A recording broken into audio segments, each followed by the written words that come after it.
So, magandang araw mga idol. Bali, mayroon ako i-share sa inyo. Baka ma-experience nyo sa computer nyo. Nakita nyo, wala siyang internet. Ayan.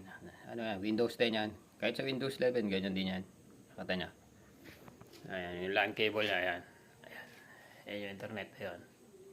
Ayan, surf to sawa. Siyempre, kakabit sa likod dyan. Ayan. Ito nyo, may ilaw. Ayan. Paano gagawin? Ayan, nakita nyo, wala internet ha. Punta kayo dito sa dito sa may Windows. Punta kayo dito sa Windows. Right click nyo. Punta kayo sa Device Manager. Right click nyo, right click nyo yung Windows. Ulitin ko. Diba dito? Pagka wala kayong ganito ayan yung internet sa LAN cable. Bali, right click nyo yan. Yung Windows na to. Tapos hanapin nyo yung Device Manager. Ito. Tapos pindutin nyo. Nakita nyo, meron siyang dilaw. Paano gagawin? Right click nyo yan. Huwag nyo i-update. Gagawin nyo. Namatay yung cellphone ko Bali ganito pala gagawin nyo. Kunwari, nakita nyo may dilaw dyan. Right click nyo. Disable nyo muna. Tapos yes nyo.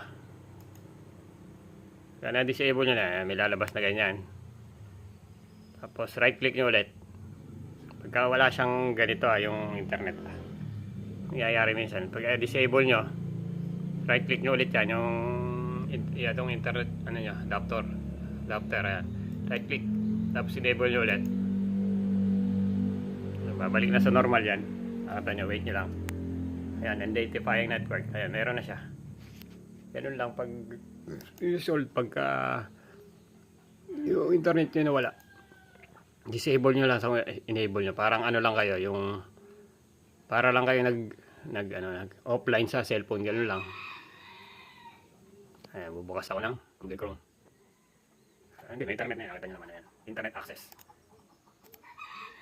Nakita nyo naman, internet access na ako. Bagal lang kasi yung computer ko, meron na siyang virus. Ayan. Napunta pala sa gaming page. Ayan na siya. Grand Theft Auto 5. Ayan na. Internet na ako.